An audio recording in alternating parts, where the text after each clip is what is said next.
दोस्तों नमस्कार। आज हमारे साथ मौजूद हैं भाजपा के युवा नेता, वरिष्ठ नेता श्री सुरेंद्र उडाना जी, जो पहले गांव के सरपंच भी रह चुके हैं और मौजूदा समय में जिला पार्षद के प्रतिनिधि हैं वो। और काफ़ी समय से जो है युवाओं के साथ उनकी अटैचमेंट रही है।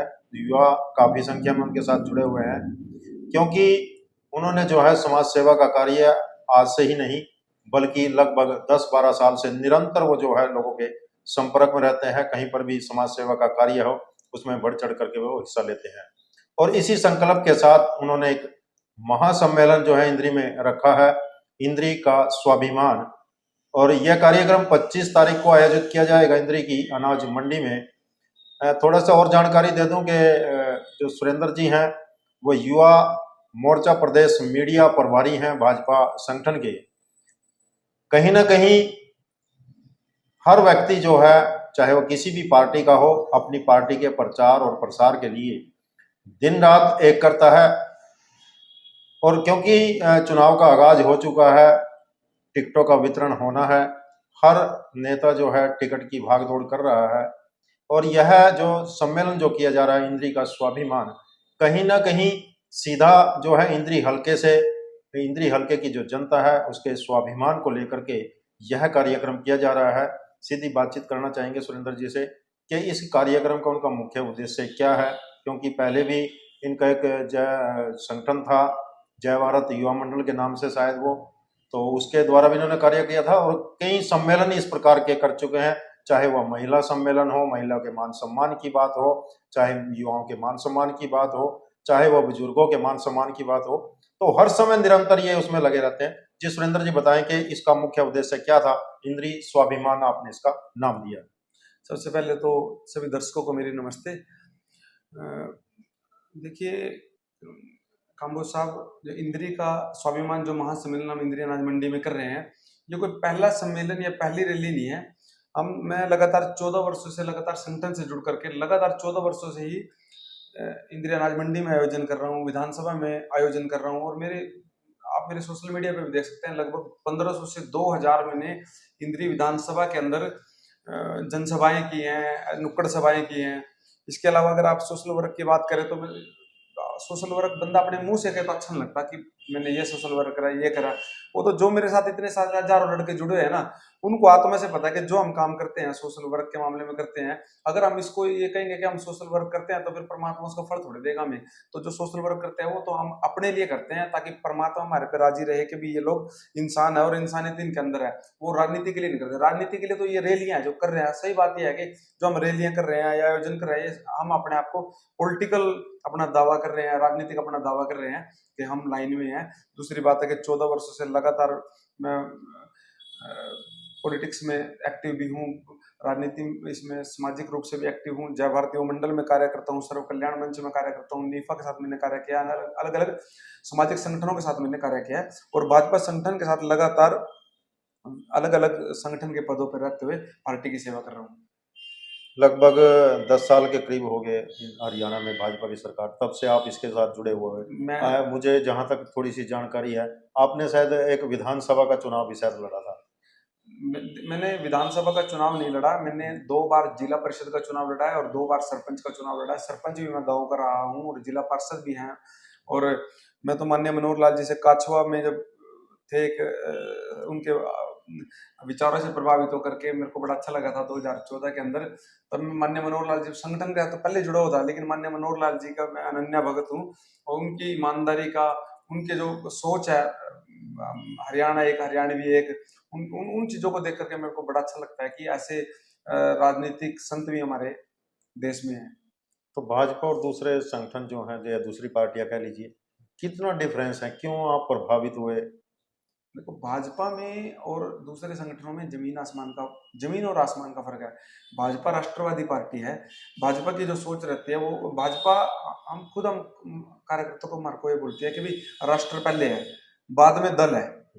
भाजपा की ये सोच है। अब जब जिनका नारा ये है कि राष्ट्र पहले है, तो आप समझ सकते हैं कि उसका 1925 में संघ 1925 से शुरू होता, 100 वर्ष हो जाएंगे अगले साल। ये लोग लगातार विपक्ष में ज्यादा रहे हैं। जो लोग विपक्ष में रहे हैं, जिन लोगों ने आज तक प्रताड़नाएं सहन किया है, जो समाज के लिए, देश के लिए, धर्म के लिए, तो ऐसे लोग, इनको सत्ता का इनको शौक नहीं था। सत्ता सत्ता तो अब आई है, 100 साल तो ऐसे ही काट दिए, 90 साल तो पिछले बिना सत्ता के। तो आप समझ सकते हैं कि भाजपा कोई राजनीतिक दल नहीं, एक विचारधारा है, एक ऐसा संगठन है जिसका काम राष्ट्र को जोड़ना है और राष्ट्र की पहचान पूरे विश्व के अंदर करवाना है। तो इंद्री का स्वाभिमान आपने इस रैली का नाम दिया है, महासम्मेलन जो करने जा रहे हैं, तो मकसद क्या है? इंद्री की स्वाभिमान, कहीं ना कहीं स्वाभिमान की कमी रह गई थी क्या? स्वाभिमान तो देखो, हम युवा हैं, युवा मोर्चे में काम करते हैं, पिछली बार भी युवा मोर्चे में थे, उससे पहले भी युवा मोर्चे में, उससे पहले ओबीसी मोर्चे में। तो युवा एक थोड़ा सा होता है, युवा का जो नारा भी होगा ना, वैसे थोड़ा अग्रेसिव वाला होगा।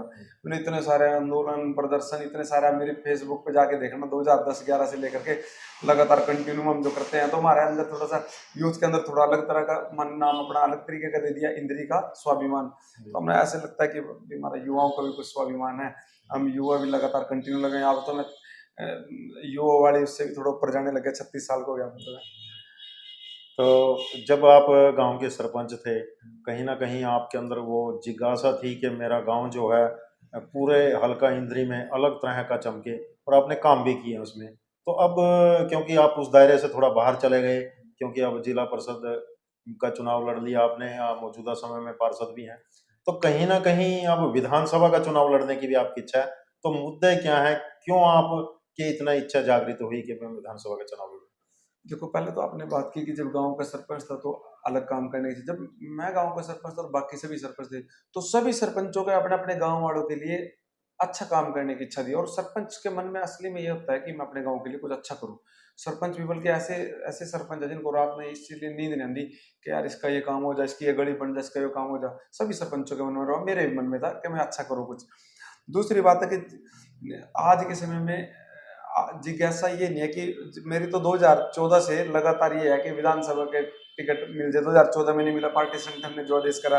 2019 में टिकट नहीं मिला, बड़े बाबू जी ने, माननीय मनोहर लाल जी ने कहा कि चलो कोई बात नहीं, अभी आपके विधायक जी हैं जो, इनका जो 70 के करीब एज होगी, और आपकी तो एज अभी भी 30-31 साल है, उस समय में 30 साल का था, तो कोई बात नहीं, आपको आगे मौका मिल जाएगा। तो अब इतने सालों की सेवा करते तो ऐसा लगा कि भी अगर मेरे माता बहने, मेरे युवा साथी, मेरे बुजुर्ग, इंद्री विधानसभा की जनता, शीर्ष नेतृत्व, हमारे ऊपर हाईकमान बैठा है, अगर उन्हें लगता है, मेरी सीआईडी ऐसी आती है कि मैं टिकट पे जीतूंगा यहाँ से, तो मेरी इच्छा है कि भाई टिकट मिले।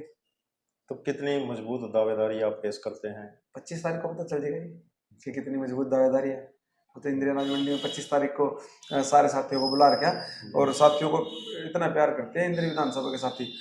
14 साल हो गए लगातार कार्यक्रम में बुलाते, आज तक देखो मेरे इलेक्शन का रिकॉर्ड है, मैंने कभी दारू नहीं दी किसी को, कभी नशा नहीं बांटा, कभी रैलियों में नशा बांटा, साधन नहीं दिए किसी को कभी। और आप देख लो इंद्री में, आपने भी अंकल जी 50 साल, 45-50 साल आपकी एज होगी, आपने भी बहुत दुनिया देखी होगी कि भी सबकी रैलियां देखी होगी, और मेरे भी आपने 8-10 प्रोग्राम इंदिरी मंडी में देख लिए होंगे, तो आप समझ सकेंगे भी कितनी मजबूत दावेदारी है।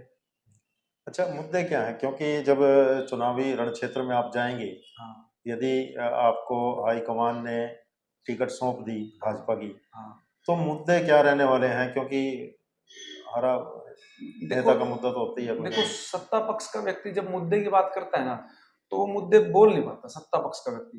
क्योंकि जैसे आप भी यहाँ विधायक हो, मैं यहाँ से दावेदार हूँ, और मैं बोलूँ मेरे ये मुद्दे हैं, तो ऐसा होता है कि अपनी ही पार्टी के व्यक्ति के बारे में कुछ बोल रहे हैं। देखो, मेरे थोड़ा अलग मामला है। हम यूँ चाहा कि जो आदमी विधायक बना ना, हमारे विधायक बहुत अच्छे हैं, इससे पहले के भी बहुत अच्छे थे, विधायक अच्छे हैं सब कुछ, लेकिन सबका बड़ा अपना वर्किंग स्टाइल अलग अलग हुआ। अब एक एसएचओ आएगा, उसका काम करने का तरीका अलग होगा, उससे अगले का अलग होगा, उसका अलग है, तो हमारा अलग है। हम तो यूँ चाहो कि जो आदमी रात को आपको 2 बजे फोन कर रहा है ना, अब देखो 10-12 साल से, 14 साल से लड़के मेरे को देख रहे हैं, वरना कोई रात ना 1 बजे फोन करता ना, तो मैं फोन उठाऊंगा उसका, भाई मेरे के लिए आवाज होगी, मैं तुरंत बात करूंगा। एसएचओ से बात करनी हो, प्रशासन के अधिकारी, किसी से बात करनी हो, बात करेंगे। तो हमारे थोड़ा अलग तरीका, हम यूँ चाहो कि कोई भी आदमी जिसको किसी के भी उस पर खड़ा है, किसी बीडीओ ऑफिस के बाहर खड़ा है, एसडीएम के बाहर खड़ा है, तहसीलदार के बाहर खड़ा है, एसएचओ के बाहर खड़ा है, और वहाँ लोग दुखी हो, हमने ये चीज बर्दाश्त नहीं दी। एक तो मुद्दा अपना ये है कि हर आदमी को विधायक से डायरेक्ट ये हो कि विधायक उसका फोन उठाकर और तुरंत, चाहे वो रात में 2 बजे करा, उसको ये नहीं भी तू इस टाइम क्यों कर रहा है? देखो कोई पीपा का फोन कर दे रात में, हम कह नहीं सकते कोई पी का कहने लगे भाई ये फलाना ढिंगड़ा, बाकी वो अपने को कोई फोन करा ना, कोई ऐसा आदमी इंद्री हल्के का मिल नहीं सकता जोन सा सिर्फ नू भी नहीं बताते कि भी कौन है कौन नहीं, भाई मेरे के लिए बात होगी, हमने नू ही नहीं पता चलता कि ये कौन है, लेकिन उसका तुरंत काम करा फोन पर, अगर हमारी औकात में वो काम है तो। और दूसरी बात है मुद्दा, देख हम यूं चाहवा कि हम ग्रामीण है, गाँव के लोग रहने वाले हैं, गाँव के अंदर 70 से 80% जो माता बहन है ना वो घर बैठी हैं, और जैसे क्या पता उनके हस्बैंड का, उनके लड़के का, उनके भाई का काम कमजोर है, इतना काम काम नहीं है, तो उन महिलाओं को भी घर बैठे, अगर वो बाहर नहीं जा रही, उनको घर बैठे भी ऐसा इतना काम मिले कि वो 300-400 रुपए पर डे अपने घर बैठे कमाए, ताकि उसके परिवार का खर्चा चले। मेरा सबसे बड़ा मुद्दा यह है कि मैं माता बहनों को रोजगार दे सकूं और युवाओं के लिए रोजगार ला सकूं। युवाओं के लिए रोजगार, अगर आप उनको सारों को गवर्नमेंट जॉब नहीं दे सकते, बहुत सारी इंडस्ट्री आप स्थापित करवा सकते हैं। आप मैक्सिमम दौड़ धूप करो जितना ज्यादा हो सके। आप जैसे सरपंच के समय में था, मैं सरपंच के समय में कोरोना आ गया, कोरोना के समय के अंदर क्या हुआ कि मैं वहां गया, मैं हिमालयन यूनिवर्सिटी वाले जो बंसल साहब हो रहा है उनसे क्या है, मैं काम लेके आया पी किट बनने का, तो मैंने इंद्री विधानसभा की बहुत माता बहनों को घर बैठे किट का काम दिया, और घर बैठे ही उन्होंने पैसे कमाए। उस समय में उनके घर के काम नहीं कर पा रहे थे, उनको जो काम मिलता था उससे घर का गुजारा चला उन दिनों के अंदर। इस तरीके से मैंने गांव के अंदर भी कई सारे उनसे बात करके, चाहे वो कैनरा बैंक है, चाहे वो इंडस्ट्री वाले हैं, उनसे छोटे छोटे काम ले लेके उन माताओं बहनों को देने की कोशिश करी है। स्किल के काम, स्किल डेवलपमेंट के काम, कई सारे काम ऐसे हैं जो बंदा कर सका, और वो ना सरकार से तो काम ले रहा बंदा, इसके अलावा इंडस्ट्री के साथ मिल करके, संस्थाओं से मिल करके बहुत सारे ऐसे हुआ।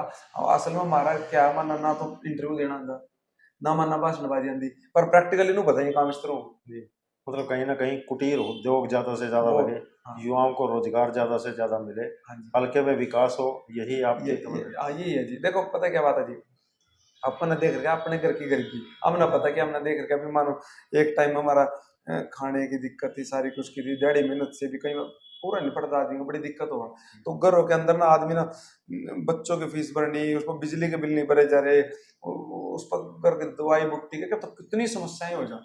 सरकार ने टोटल सुविधाएं दे दी, आयुष्मान कार्ड वाला मामला दे दिया, शिक्षा फ्री का मामला कर दिया, बहुत सारी चीजें कर दी। इसके अलावा ये एडिशनल हो जाएगा कि उनको एक्स्ट्रा छोटे खर्चे, घर से बाहर निकलने के भी खर्चे लोगे, छोटी चीजें ना, हर युवा का, हर माता बहन को छोटा काम जरूर मिले, ये भी चाहूँ।